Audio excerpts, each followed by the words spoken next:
Good morning, all of you. How are you all? Hopes all of you are very fine and utilizing your time properly. Dear students, our today's topic is irrigation. Our today's topic is irrigation from chapter 1, crop protection and management. Now, first of all, what is irrigation? Dear students, the supply of water to crops at regular intervals is called irrigation. Now, what is the importance of irrigation? Why irrigation is required? Dear students, as water is required for living beings to live. Similarly, water is essential for the growth of the plants too. Nutrients dissolved in water are transported to each part of the plant so that each part of the plant can grow properly. And the second most important point is water protects the crop from hot air currents. Like we can understand it, like in summer our elder advises to take plenty of water. What is the reason behind it? So that we can bear the high temperature of atmosphere in summer. Similarly, water balances the temperature in plants too. Water helps the plant to bear the high temperature. And to maintain the moisture of the soil, for healthy crop growth, irrigation is also required. Now next one, what are the sources of irrigation? Before this, how many times irrigation is required? How many times?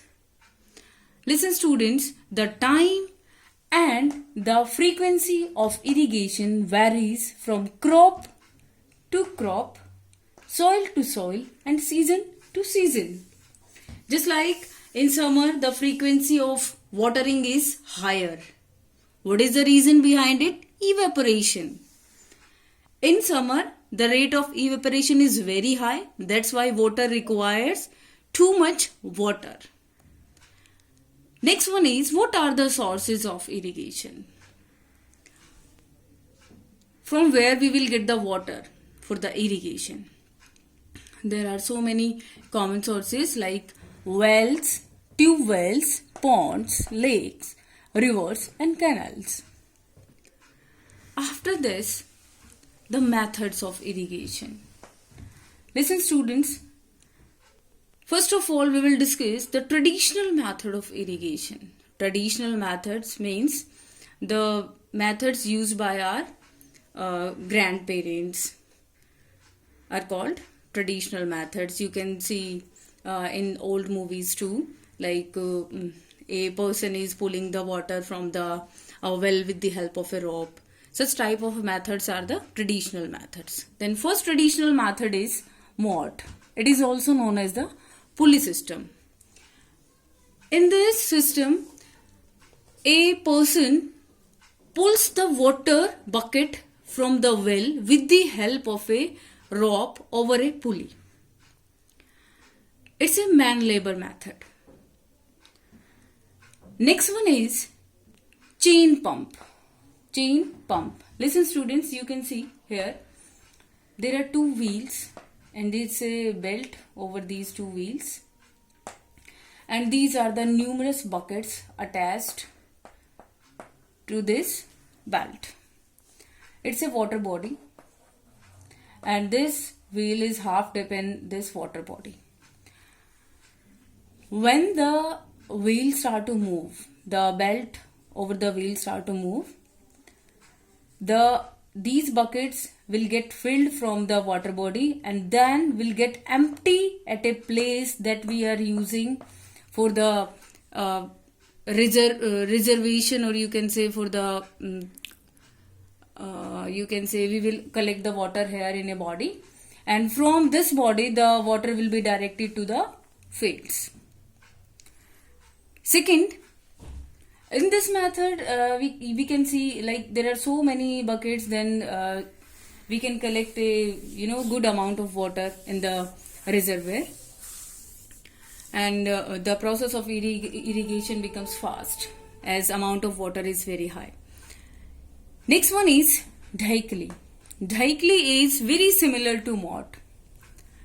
The difference is in the moat, a person is pulling the bucket from the well with the help of a rope. Here we are using a rod.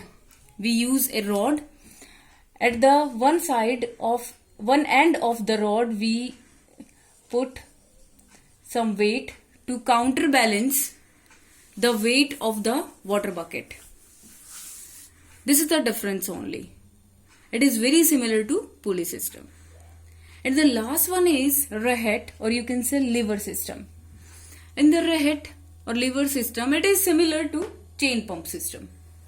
In this system, we use a wheel. There are numerous buckets, and here an animal, ox or bull, will move the rod. By moving the rod, these buckets will get filled from the water body.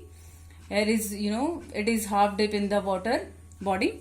Then these buckets will get filled with the water and then get empty here at a place where we are going to store the water. From here, the water get directed to the fields. Thus, these are our traditional methods of irrigation. In the traditional methods of irrigation, there is too much labor. However, these are very cheap, but there is too much man or animal labor.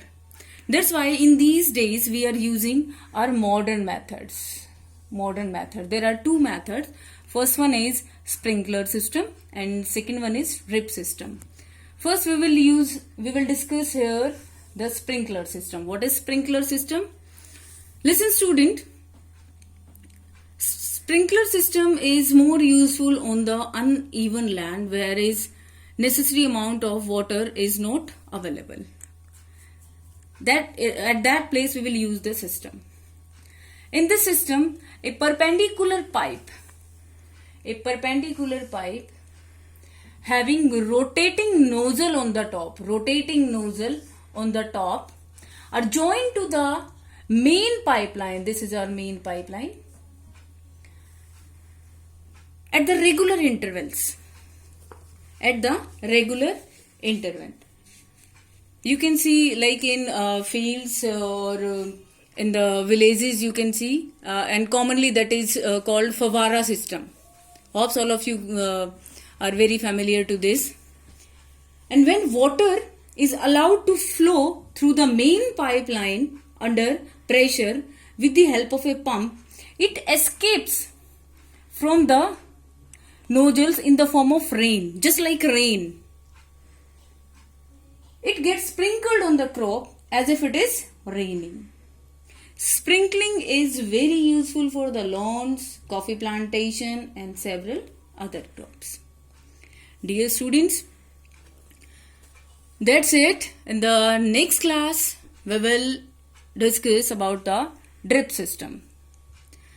And if you have any doubt in this, then you are very free to ask me. You can ask anytime. Okay, just take care and stay at home.